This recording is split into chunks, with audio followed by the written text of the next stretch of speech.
He lived a quiet life in a small town outside of Atlanta, far from noise, far from crowds, and far from the kind of attention he used to draw years ago. The man liked peace.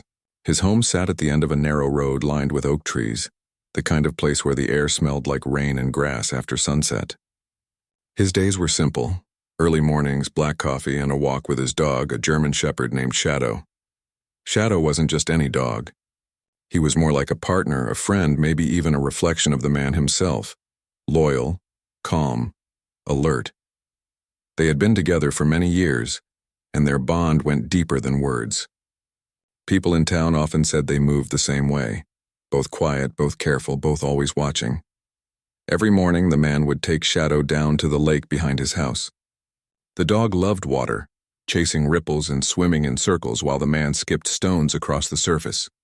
It was the kind of peace most people dream of but never find. For him, it was everything he had ever wanted after the life he used to live.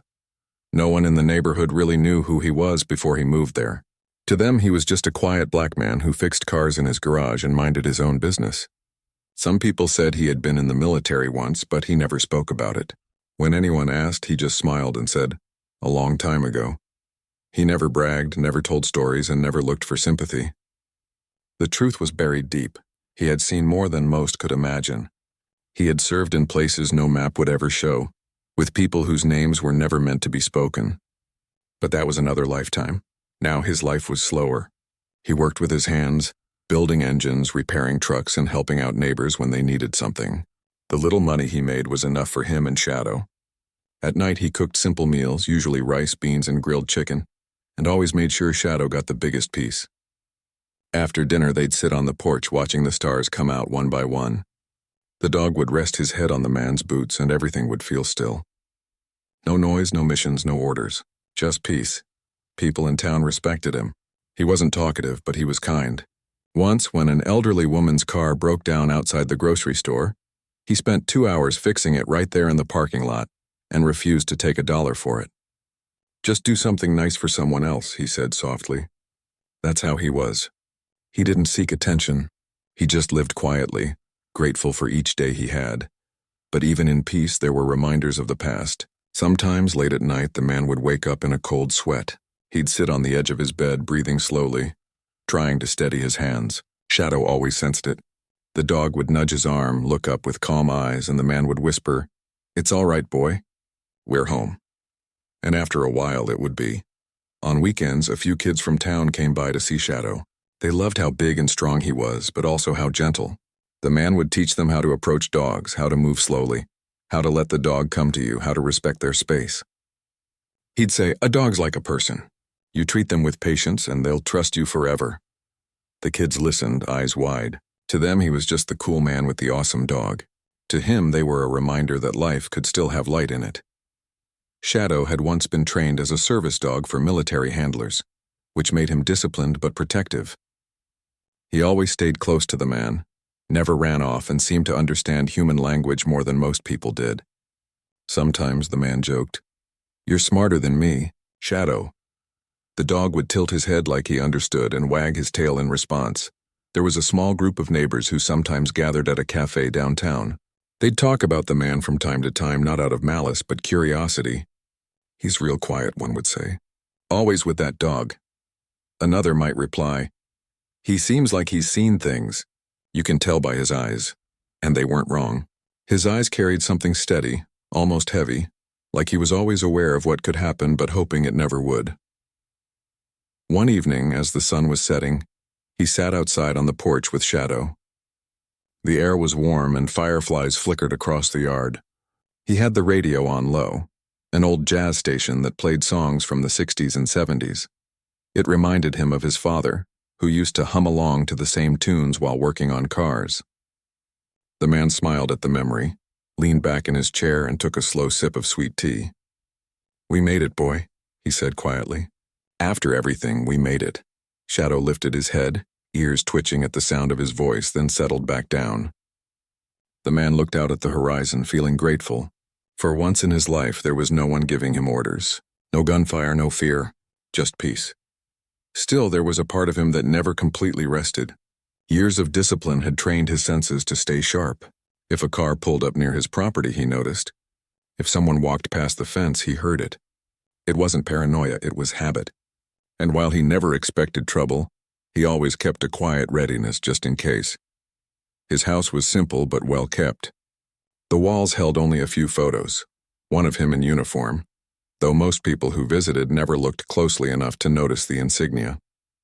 Another picture showed Shadow as a puppy, sitting in his lap during training. In both pictures, the man's eyes looked the same, calm but distant. Every Sunday morning, he'd drive into town to pick up supplies.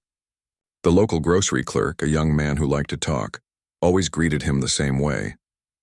"Morning, sir. How's that big dog of yours?" "Doing good," he'd answer with a smile. "Still keeping me out of trouble." "Well, that's what they're for," the clerk would laugh. "You take care now." The man would nod, load his truck, and drive back home. That was his life. Simple, predictable, peaceful. The kind of routine that makes days blend together in the best way possible. Until the day it all changed. It began like any other morning. The man woke before sunrise, made his coffee, and stood at the kitchen window, watching the fog roll over the fields. Shadow waited by the door, tail wagging, ready for their usual walk. All right, the man said with a grin. "Let's go stretch our legs." They headed down the dirt path toward the lake. Birds chirped softly from the trees, and the air smelled fresh after last night's rain. At the lake, Shadow splashed in the shallow water while the man sat on an old log, tossing small sticks for him to fetch. He laughed quietly when Shadow refused to give one back, as if teasing him. "You win again," he said. The dog barked once, proud and playful. After a while, they walked home, the morning sun painting the sky orange. When they returned, the man noticed a pickup truck parked halfway down the road. It wasn't a neighbor's vehicle. He paused, watching for a moment, but the truck didn't move. Probably someone lost, he thought. He didn't worry about it and went inside to make breakfast. That afternoon, a couple of neighbors stopped by to ask about some fence repairs. They chatted for a bit under the porch while Shadow lay at the man's feet, half asleep. The dog occasionally opened one eye, as if to make sure everything was fine, then drifted off again. Everyone laughed about how spoiled he was. "Best guard dog in the county," one neighbor said.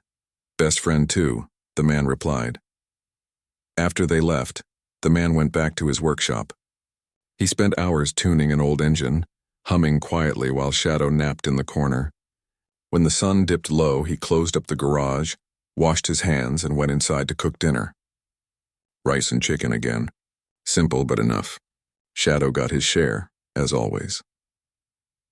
Later that night, as the sky turned dark and the crickets began their steady rhythm, the man sat outside again. He felt tired but peaceful. The world was quiet around him, and Shadow was lying close by, watching the yard. The man thought about how far he'd come from the chaos of his old life. Sometimes he wondered if he deserved this peace, but every time he looked at Shadow, he felt that maybe he did.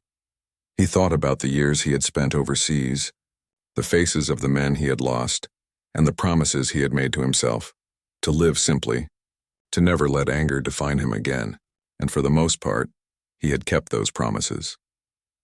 As the clock ticked closer to midnight, he stood, stretched, and said, "Come on, boy.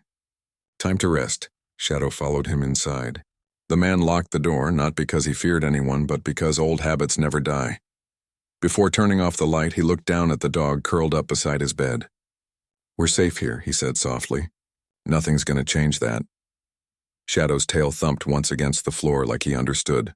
The man smiled, turned off the lamp, and lay down. Outside, the crickets sang, the trees swayed, and the world seemed perfectly still. He didn't know that by this time tomorrow, that peace he had built so carefully would be shattered in an instant. But for now, in that quiet night, everything felt right. It was the calm before the storm, the last quiet evening before life would remind him that peace can be fragile, and that sometimes the past has a way of finding you, no matter how far you run from it. The next morning started like any other. The man woke up early before the sun had fully risen. The air was cool, and the sound of birds outside made the quiet morning feel peaceful. He poured himself a cup of coffee and looked out the window. Shadow was already sitting by the back door waiting for their morning walk. "All right, boy," he said softly. "Let's go see what the world's up to today." They walked the familiar dirt path toward the lake. The man liked these early hours. No cars, no people, just nature and silence. Shadow walked beside him, tail wagging, ears alert. Every so often the dog would look up at him, as if checking to make sure everything was okay. When they reached the lake, mist hovered above the water. The man threw a stick and Shadow ran into the shallows, splashing happily. The man smiled, feeling calm. This little morning ritual was the highlight of his days. It reminded him that he didn't need much, just air to breathe, a quiet place, and his loyal friend. After a while, they headed home. The man noticed a few cars passing on the main road. Unusual for that early in the day, but he didn't think much of it. He had no idea that one of those cars belonged to a patrol unit responding to a mistaken call. When they got back to the house, he fixed breakfast, eggs, toast, and a bit of bacon for Shadow. The smell filled the kitchen and Shadow sat politely waiting for his share. "You're spoiled," the man said with a grin, tossing him a small piece. The dog caught it midair, proud as ever. A few hours later, the man was in his workshop working on an old truck engine. The garage smelled of oil and metal, and the sound of his wrench echoed through the small space.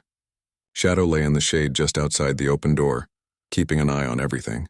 Every so often, the man would talk to him like a person. "You think this thing's ever gonna start again, huh?" he'd say, and the dog would tilt his head like he was actually thinking about it. It was around midday when a white SUV slowed down in front of his driveway. The man noticed it out of the corner of his eye. The vehicle stopped, then rolled forward again. Maybe someone lost, he thought. A few minutes later, another car came down the same road, this one a black sedan. Both stopped near his property line. The man put down his wrench and wiped his hands with a rag. Shadow stood up, tail stiff but not aggressive. He could sense the change in the air. The man looked toward the cars, confused. Two people got out wearing uniforms.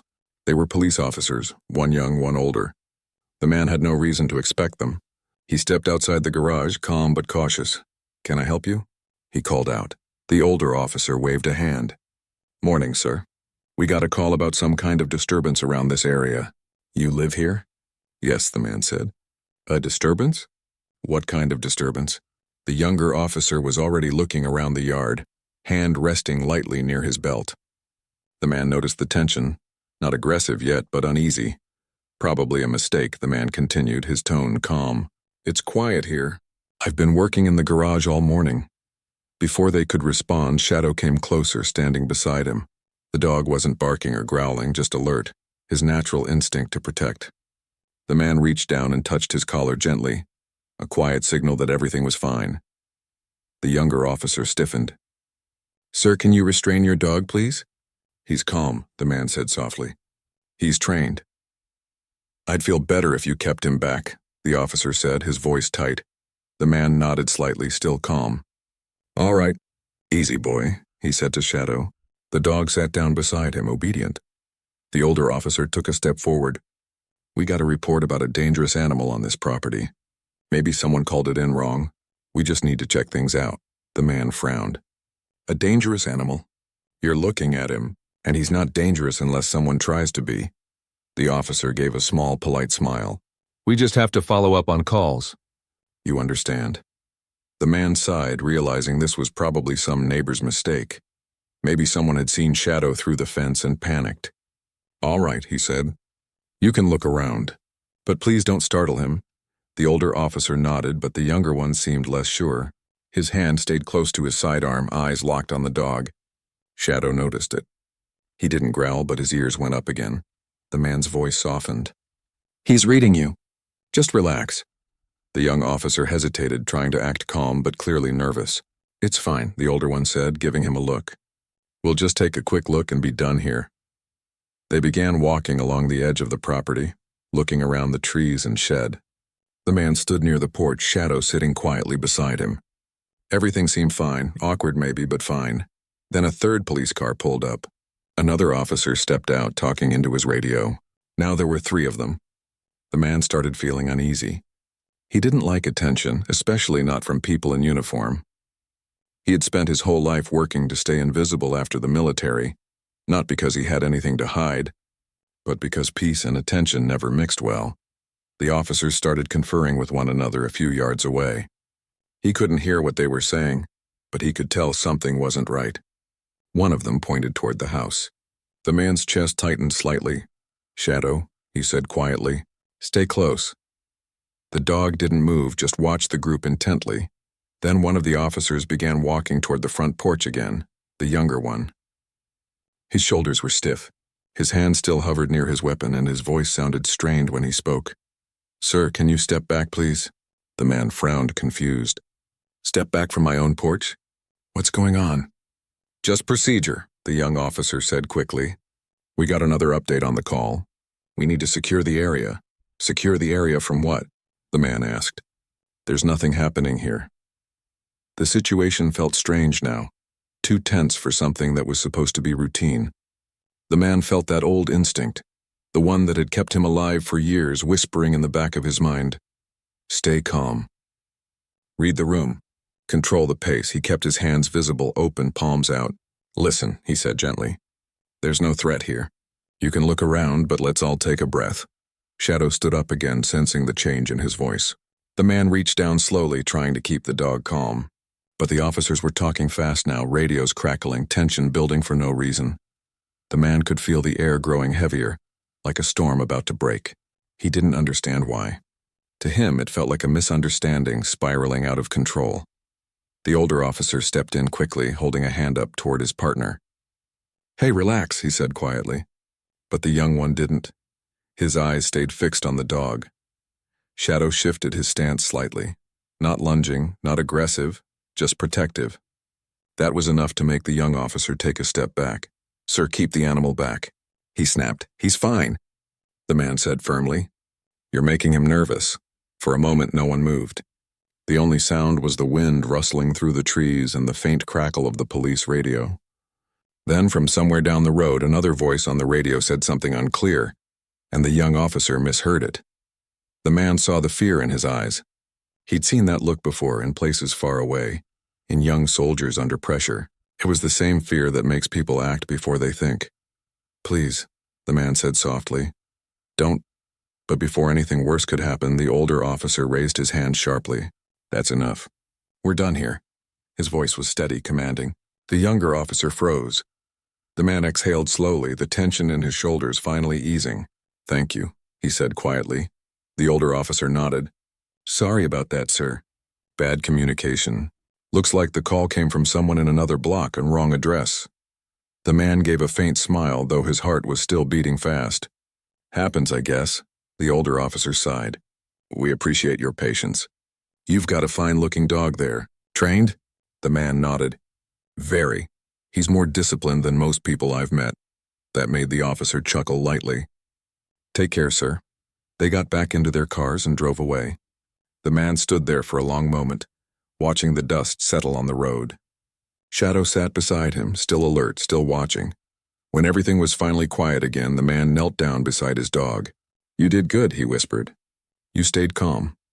Shadow licked his hand, eyes soft again, tail wagging gently. The man stayed there for a while, his hand resting on the dog's neck.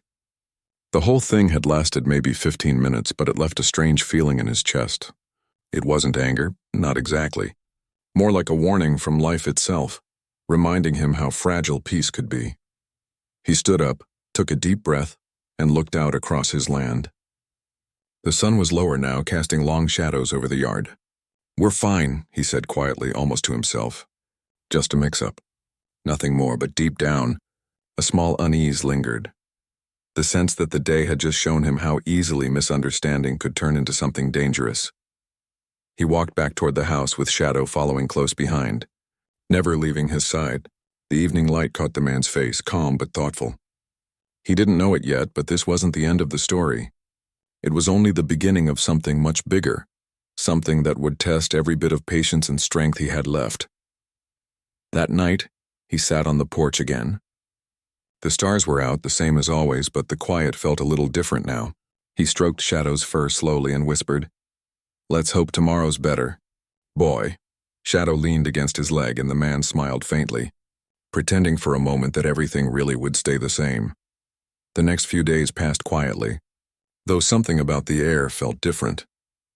The man went back to his normal routine, walking Shadow, working in the garage, keeping to himself. But deep down he could still feel the tension that had filled his yard that day. It clung to him like a shadow he couldn't shake. He tried not to think about it. He told himself it had been just a mix-up, a simple mistake. But every time a car slowed down near his property, he'd feel his chest tighten. Old instincts came alive again, the kind he thought he had buried long ago. Shadow sensed it too. The dog stayed closer to him than usual, keeping an eye on the road and barking softly whenever a stranger passed. The man would gently place a hand on his head and whisper, "It's all right, boy. We're safe." But his eyes always stayed fixed on the horizon a moment longer than before. A few mornings later, while he was fixing a neighbor's truck, a police cruiser drove by slowly. It didn't stop, just rolled past. The man noticed the officer inside glance at him through the window. He didn't wave. Neither did the officer. It wasn't hostility, more like curiosity or maybe unease. Word about the earlier visit had probably spread. That evening, as he sat on the porch with a cup of tea, the phone in his house rang. He rarely got calls. When he picked it up, the voice on the other end introduced itself as someone from the county office. "Sir, we just wanted to confirm something," the voice said politely. "There was a report about an incident involving officers at your property last week. We're doing a routine follow-up." "It wasn't an incident," the man said calmly. "Just a misunderstanding. Everyone went home safe." "Of course, sir," the caller replied, "but we're required to keep records. Would you be willing to give a brief statement?" The man hesitated. He didn't want trouble, but he also didn't want the story twisted later. "All right," he said finally. "What do you need to know?" The questions were simple. What time it happened, how many officers were present, what was said. He answered truthfully, keeping his tone even. When the call ended, he sat there for a while, staring at the wall. Something told him this wasn't the last he'd hear of it. 2 days later, a local reporter showed up at the end of his driveway. A young woman with a notebook, nervous but determined. She waved politely. "Sir, I'm from the county paper. We heard about what happened here last week. Do you have a minute?" He sighed. "There's nothing to tell. People are saying it was a case of mistaken identity," she said quickly. "That officer showed up at the wrong house. Some say there was a dog involved." The man's jaw tightened. "There was a dog involved," he said quietly. "My dog. He didn't do anything wrong." "I understand," she said gently. "Would you be willing to talk about it? Just to clear the record?" He shook his head. "No story here, miss. Please don't write something that'll stir up more than it needs to." She nodded, looking disappointed. "All right, sir. I respect that." She hesitated, then added softly, "But for what it's worth, a lot of people think what happened wasn't right." He watched her drive away, her little car kicking up dust along the road. For the first time, he realized how quickly stories could spread, even when you tried to stay quiet. That night, he sat with Shadow on the porch again. The moon was bright, lighting up the yard. He thought about how simple life had been before that one afternoon. Just him, his dog, and the sound of crickets. Now every day brought more attention, from the police, the press, and even neighbors who'd started looking at him differently. Still, he stayed calm. He reminded himself that anger never solved anything. The world was full of misunderstandings, and the only way through them was with patience. But deep down, he also knew something else. Patience didn't mean weakness. It meant control. A week later, he went into town to pick up supplies. When he walked into the hardware store, a few people looked up from the aisles. Some gave polite nods. Others just watched. The store clerk, an older man who'd known him for years, greeted him with a friendly smile. "Hey there," the clerk said. "Heard about that mess the other day. You doing all right?" "I'm fine," the man replied. "Just another day." The clerk leaned on the counter. "It's crazy how things blow up so fast now. Folks talking about it all over. Said the officers got the wrong place." The man's voice stayed steady. "They did their job. Just the wrong address, that's all. Well, people around here like you," the clerk said kindly. "They know you're a good man. Don't let gossip bother you." "I don't," he said, giving a small smile. "I've seen worse." On his way out, he caught sight of a group of young men talking by the parking lot. They stopped when they saw him, whispering to each other. He didn't react. He just got in his truck, started the engine, and drove away. That evening, another unexpected visitor arrived, a man in a dark suit driving a government car. He introduced himself as an investigator from an internal department. "Sir, I won't take much of your time," the man said politely. We're reviewing the body camera footage from the responding officers. We'd like to confirm a few details with you. Footage? The man asked, surprised. Yes, the investigator said. All officers wear cameras now. The department is required to review use of force concerns, even when nothing physical occurs. It's standard, the man nodded slowly. All right. Go ahead. The investigator asked quiet, careful questions about tone, behavior, and whether the officers followed proper procedure. The man answered every question truthfully, without emotion. At one point, the investigator looked up from his notes. You stayed very calm from what I've seen, he said. That's rare in these situations. I've been through worse, the man said softly. The investigator studied him for a moment, as if trying to understand what he meant. But he didn't ask. He just nodded and thanked him for his time. After the car left, the man sat at his kitchen table, staring out the window at the yard. The world outside looked the same. The trees, the gravel driveway, the quiet hum of evening. But he knew things were changing. He could feel it. The next morning, his phone started ringing again. Reporters mostly. Some polite, some pushy. He didn't answer any of them. He unplugged the phone and went outside where Shadow was waiting with a ball in his mouth. Let's play, the man said, forcing a smile. Let's forget about the rest of it. They played fetch for a long time.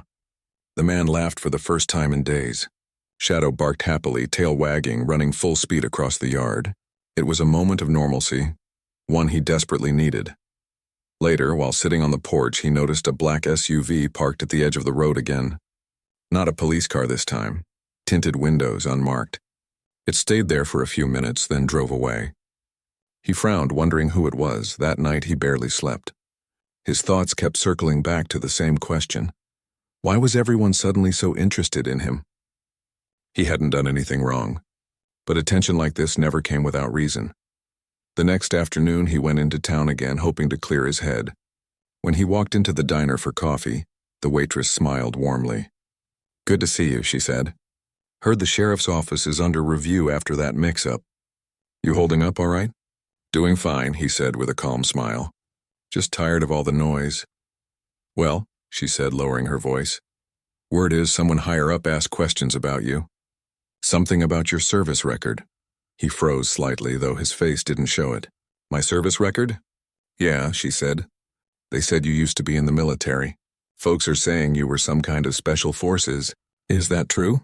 The man smiled faintly, the kind of smile that says everything and nothing at once. I just did my job, he said. Same as anyone else. When he got home, he sat on the porch again and thought about how quickly the truth had started slipping out. He'd kept his past buried for years, not because he was ashamed, but because peace had a price.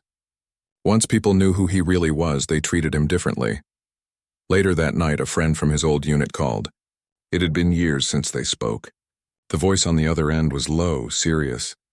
Hey, I heard about the incident, his friend said. You all right? I'm fine, the man said. Just a lot of talk for no reason. His friend hesitated. Your name came up somewhere. Someone's digging into old files. Thought you should know. The man didn't respond right away. He just looked out at the dark yard where Shadow slept peacefully. Finally, he said, Thanks for letting me know. He hung up and sat there in silence for a long time. The sound of crickets filled the air, steady and calm, but inside his mind was already moving. Not out of fear, but awareness. He knew how systems worked, how rumors became headlines, how whispers could turn into storms. He didn't want a fight. He didn't want revenge. All he wanted was his quiet life back. But it seemed that the world had other plans. As the night deepened, he looked down at Shadow and whispered, They don't know who they're looking at, do they? The dog lifted his head, eyes shining softly in the moonlight. The man smiled sadly and added, Let's hope they never have to find out. The next morning, a letter arrived. Official envelope, government seal. He opened it carefully. It was from a journalist requesting an interview about his career in specialized service. They somehow knew everything. He put the letter down, folded his hands, and stared out the window. The calm life he had built was no longer quiet. The world was knocking at his door again, and this time it wasn't going to walk away so easily. Shadow walked over and rested his head on the man's knee. The man stroked his fur slowly, thinking about the life he had tried to protect. The peace that had seemed so simple, now slipping away one headline at a time. He sighed deeply. "It's starting, boy," he said quietly. "The part I hoped would never come." Outside, the world looked calm, but inside his heart, he knew something big was coming, something that would test his patience, his past, and everything he stood for. The morning after he received the letter, the man sat at his kitchen table staring at it for a long time. The envelope was still there, unopened on one corner of the table, though he had already read what was inside. He didn't like the way it made him feel. It wasn't fear exactly, but a familiar kind of alertness, the same kind that used to come before a mission briefing long ago. That letter was a signal that the peace he had built was breaking apart. Shadow sat quietly beside him, head resting on his boot. The man reached down and rubbed the dog's ear absent-mindedly. "They're digging, boy," he murmured. "Can't say I'm surprised." He stood up, poured himself a cup of coffee, and looked out the window. The yard looked peaceful as ever. The same trees, the same gravel road, the same breeze moving through the grass. But somehow it didn't feel like home anymore. It felt like something fragile, something that could be taken away at any moment. Later that day, his phone buzzed again. Another call. This time from an old contact he hadn't spoken to in years. The voice on the other end was calm, deep, and familiar. "Heard you're getting some attention out there," the voice said. "What's going on?" The man sighed. "Nothing, really. Just a mistake that grew legs. Someone made a call, cops showed up, folks started talking. You know how small towns are?" "Yeah, but your name's showing up in the wrong kind of files," the voice said. "People don't just stumble on those. You might want to get ahead of it." He leaned against the wall, staring out at the trees again. "You saying they're trying to make something out of this?" "Could be. Someone might see an opportunity, a story, a headline. You know how it works." The man was quiet for a moment. "I didn't want this. I left all that behind." "I know," his old friend said. "But sometimes the past doesn't care what you want. It just shows up." After the call ended, the man sat outside for a long time. Shadow stayed close, watching him like he always did. The man had learned to read silence. It said more than words ever could. And right now, the silence told him things were shifting. A few days later, a black car pulled into his driveway again. This time it wasn't a government vehicle or a reporter. It was a man in plain clothes, calm, polite, and professional. "Sir," the visitor said, "I'm part of a private legal team reviewing recent law enforcement cases. Your situation came across my desk." "My situation," the man repeated quietly. "I didn't realize I had one." The visitor smiled faintly. "I'm sure you'd like to keep it that way. But it looks like the department's review isn't just internal anymore. Some of your neighbors contacted a civil rights group after hearing what happened." The man folded his arms. "I didn't ask for that." "I know," the visitor said. "But once a story like this starts spreading, it's not up to anyone anymore. People choose sides. The public sees a man whose property was raided by mistake. They see a loyal dog. They see race. They see uniformed officers. And they make up their minds." The man didn't say anything. He'd seen that pattern before. Not in towns like this, but in much bigger places, where truth got lost between noise and emotion. The visitor continued, "The organization wants to represent you, at least to make sure your name isn't twisted in the media. You don't have to accept, of course," the man sighed. "I'll think about it." After the car drove off, he sat on the porch with Shadow again.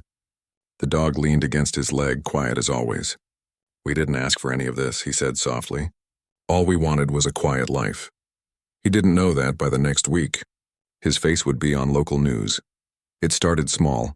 A local reporter ran a piece about a black veteran wrongfully confronted by police. The article didn't name him fully, but in a small town that didn't matter. Everyone knew who it was. Then other outlets picked it up. Before long, his story was being discussed online, shared by people who'd never met him, people who didn't know the truth, people who filled in blanks with guesses. The man didn't read most of it, but neighbors started stopping by, offering kind words, dropping off food, telling him they were on his side. It was kind, but it also made him uneasy. He wasn't used to being seen. He preferred to be invisible. One afternoon, while he was working in the garage, he heard footsteps and looked up to see two journalists standing by the fence. They waved politely, asking if he'd answer a few questions. He shook his head, told them he had nothing to say, and went back to his work. He wasn't angry. He just didn't want to feed the noise. Still, more people came, activists, reporters, lawyers. Some wanted his story, others wanted his support. He turned them all away. That night, while sitting on the porch, he spoke softly to Shadow. "They think they're helping," he said, "but they don't understand. Peace isn't loud, it's quiet, and the more they talk, the more I lose it." The dog looked up at him, and for a moment the man smiled. "You get it, don't you?" he whispered. In the days that followed, new information began to surface online. Someone had leaked part of his military background. Articles started mentioning his record, the kind of record few people ever knew existed. "Former Special Forces operator," one headline read. "Elite veteran at center of police mix-up," said another. That changed everything. Suddenly, the story wasn't just about a mistaken call. It was about a man with a past that sounded too big for a quiet life. Some people called him a hero, others a mystery. Some even questioned whether the police had known who he was. The man didn't like any of it. He wasn't looking for fame or fear. He just wanted truth and not attention. One evening, the county sheriff himself came by. He was respectful but clearly uneasy.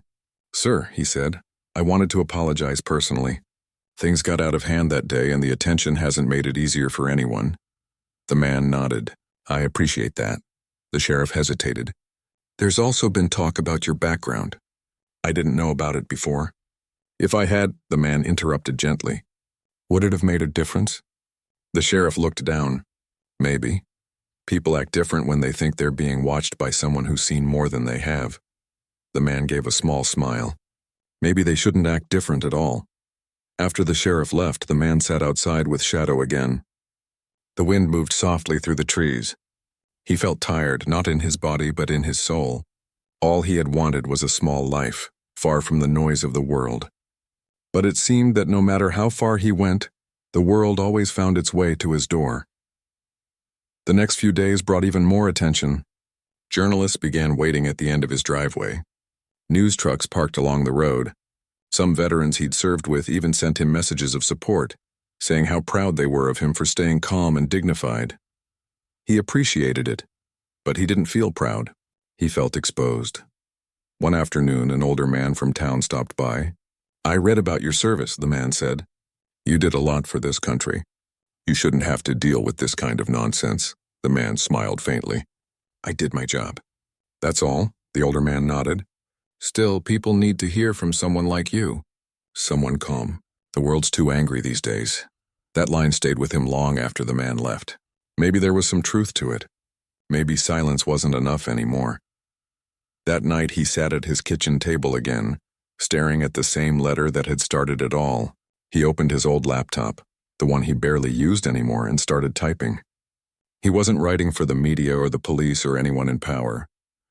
He was writing for himself, and for anyone who might one day find themselves in the same place he was. He wrote about patience, about keeping calm when the world around you loses it. He wrote about his dog and how love and loyalty can sometimes say more than words ever could. He wrote about how easy it was for misunderstanding to grow into chaos, and how hard it was to stay human in the middle of it. When he finished, he printed the letter and tucked it away in a drawer. He didn't know what he'd do with it yet, but it felt right to have it written down. Over the next few weeks, things started to settle. The media lost interest, moving on to the next story. The police department released a statement calling the event a regrettable miscommunication. It wasn't perfect, but it was something. Neighbors still waved when they saw him. The mailman dropped off letters with a friendly nod. Slowly, life began to look normal again. But the man had changed. He was quieter now, even more than before. Sometimes he'd stop halfway through his walk by the lake and just stand there, looking out at the water. Shadow would sit beside him, waiting patiently. "Peace doesn't come easy, does it, boy?" he'd whisper. Shadow would wag his tail softly as if agreeing. The man smiled, but there was sadness behind it. He knew peace was something you had to rebuild again and again, every time life tried to take it from you. And maybe that was the point. Not to keep it forever, but to fight gently for it every day in quiet ways no one ever saw. He took a deep breath, the air warm against his skin. "We're all right now," he said finally. "Let's just keep it that way." The wind rustled through the trees. Shadow pressed closer against his leg. The man looked toward the fading light on the